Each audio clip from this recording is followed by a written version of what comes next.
How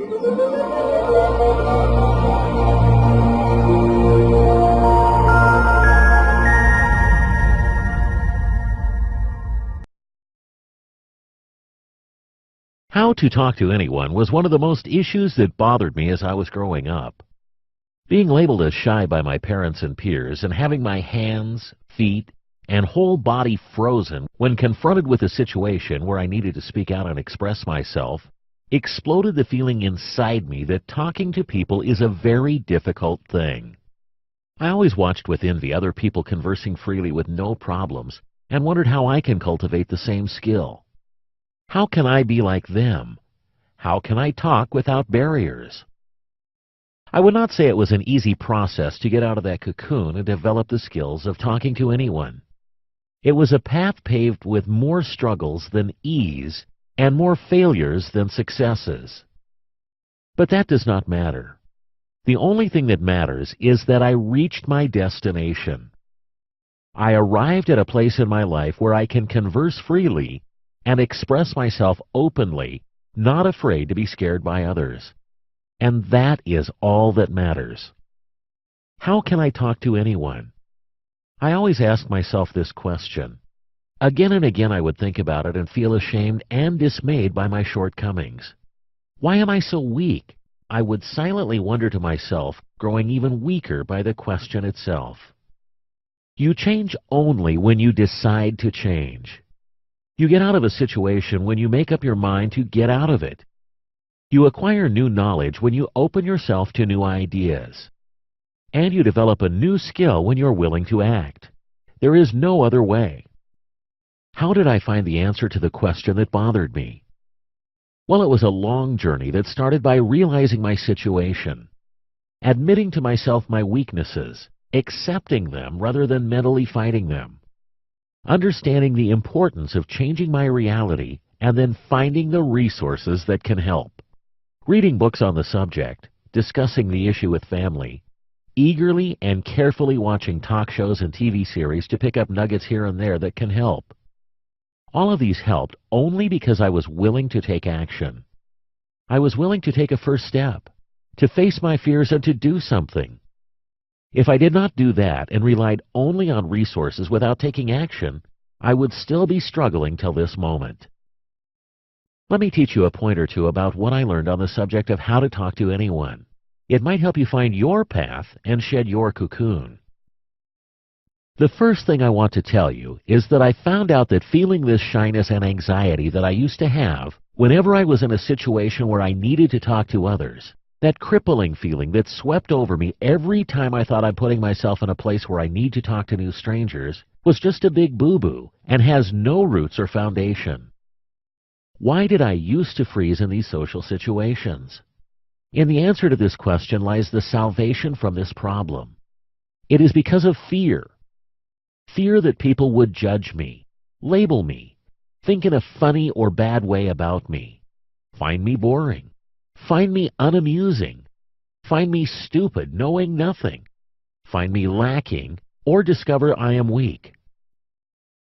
There was an overwhelming idea in my being, talking to me in my head, unconsciously or maybe consciously, telling me that the moment you open your mouth, your truth is going to be revealed to others.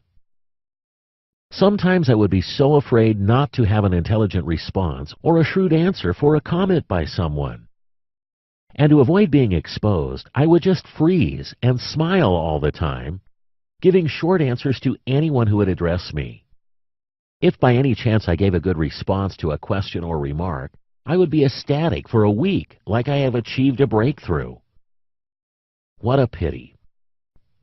How to solve the problem? I found the solution to the problem in many things. Let me tell you about two of them here. The first was to read, and read. Reading gave me knowledge, stories, news, anecdotes, and exposed me to experiences that I could see happening in front of me on the pages of the books. These new ideas filled my mind with knowledge and substance that came to the rescue in conversations. Suddenly I started realizing that I have a lot in my mind that I can share. This helped me build my confidence in being sure that I have a talk arsenal stored in my head that would reflect a positive image about me. The second solution was to catch the boo-boo in my head, to catch this voice that used to talk to me all the time, telling me that I'm going to be exposed and laughed at if I spoke, telling me that I do not have something intelligent and worth sharing. What conditioned this voice in my head to talk in this manner? I did not know, but what I knew is that it was creating my reality about myself. I also realized that this voice is under my control and I can command it to talk in a positive way. A person's mind is a garden that one should take care of and preserve. Negative self-talk is nothing but weed seeds that are planted in someone's head. The majority of people are unaware of the self-talk patterns that are continuously repeated in their heads. Most people are unaware of ideas sprouting in their minds continuously in the form of a voice talking to them and images playing like a movie on the back of their minds. Leaving the self-talk on autopilot is dangerous because it creates your reality for you. What do? You take hold of your self-talk. You always monitor it. You always keep it under control. Talk to yourself in a positive way. Tell yourself things like, I am capable. I am strong. I can do it. I can achieve whatever I put as a goal. I am intelligent and smart. And eliminate the negative self-talk that most people experience against their will without them being aware of it. We call this state, the state where you're always aware of your self-talk, the present state. You always should be present. Don't allow yourself not to be present, leaving the self-talk on autopilot. Let's go back to our original subject, my struggle to change my shyness problem and how I managed to answer part of the puzzle and how to talk to anyone. The major two lessons that I learned that helped me solve my problems are, the first, as my experience and knowledge as a result of reading books expanded, I found that it was easier for me to face people and talk to them. I became confident that I have enough inside me that would carry me gracefully through any conversation. The second was related to my self-talk. My self-talk was negative, destructive, out of control, and running on autopilot. When I took control of it and switched it forcefully to say things like, I am great, I am a wonderful person, I have lots of stories to share, I can do it, things started changing in my life.